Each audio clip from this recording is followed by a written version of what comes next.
Alors effectivement, j'ai perçu qu'il y avait un malaise, au sein, de cette question que j'ai régulièrement posée d'ailleurs sur mon podcast: «Êtes-vous féministe?» puisque la réponse qui m'était donnée, c'était souvent un «oui, mais pas militante, pas extrême, pas radicale», soit un «non, mais je suis en faveur de l'égalité femmes-hommes et de l'émancipation des femmes».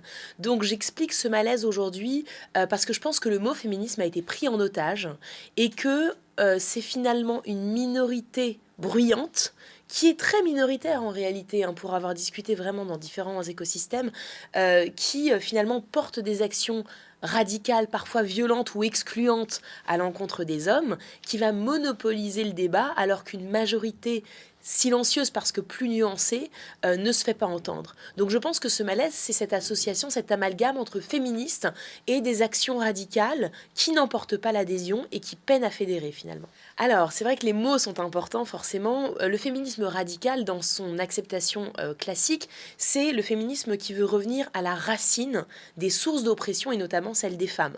Donc, moi, ce que je dis dans l'ouvrage, c'est que ça, c'est très légitime. Il y a eu une raison d'être. Tous les combats menés par les féministes radicales depuis des décennies qui ont fait qu'il y a eu des droits qui ont été alloués aux femmes et qu'il a toujours une raison d'être. Simplement, les moyens employés font qu'il se heurte aujourd'hui à une impasse. Donc, le féminisme radical, c'est revenir à la racine des sources d'oppression. Et ce que j'explique dans mon livre, c'est qu'en fait, la manière dont s'exprime ce féminisme radical, pour moi, aujourd'hui, n'est pas suffisante parce qu'elle exclut trop de femmes et quasiment tous les hommes. Et le féminisme éclairé, ce que je m'emploie à défendre dans le livre, c'est un féminisme en fait qui soit d'abord réconciliateur, qui sort de cette opposition vraiment simpliste et binaire entre les hommes oppresseurs d'un côté et les femmes éternelles victimes de l'autre. Donc réconciliateur, inclusif, comme je le disais, qui inclut vraiment tous les hommes et toutes les femmes. Et c'est important parce qu'aujourd'hui, on voit parfois, vous savez, une opposition entre les bonnes féministes, les vraies féministes, et les autres, comme s'il fallait montrer un brevet de bonne féministe. Donc inclusif et constructif. Constructif à l'heure où on parle beaucoup de déconstruction, moi je préfère parler, pour un féminisme éclairé, qui soit un féminisme constructif, de nouveaux rapports entre les hommes et les femmes, parce que évidemment les choses changent et les cartes sont rebattues, de nouveaux rapports des femmes entre elles-mêmes aussi, pour sortir justement de ces oppositions dans les différents courants féministes, et puis de nouveaux rapports des femmes à elles-mêmes, pour qu'elles puissent vraiment s'autoriser et s'émanciper. Alors, ce qui rassemble les personnalités que j'ai interrogées en deuxième partie du livre dans les contributions, finalement, je pense que c'est cette volonté de comprendre. Ils n'ont pas toutes et tous les mêmes avis.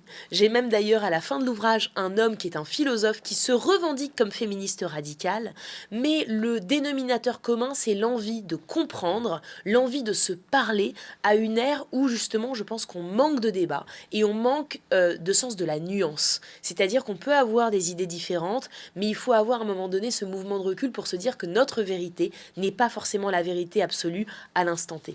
Alors je pense que indéniablement le féminisme vient modifier les rapports entre les femmes et les hommes.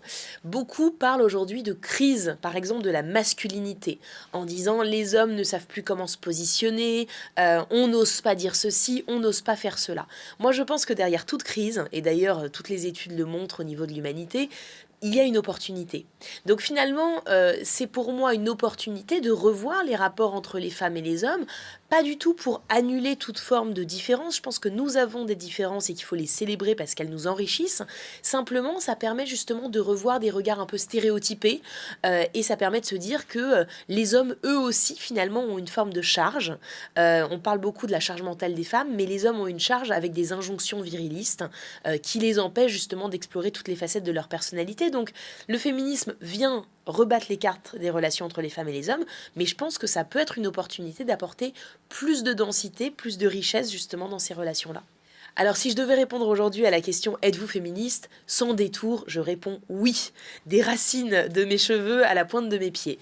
Mais la réponse n'a pas toujours été forcément évidente pour moi parce que j'avais cette même appréhension à me revendiquer féministe parce que j'avais peur qu'on m'estampille comme étant extrémiste ou bien à l'encontre des hommes ou bien trop extrême.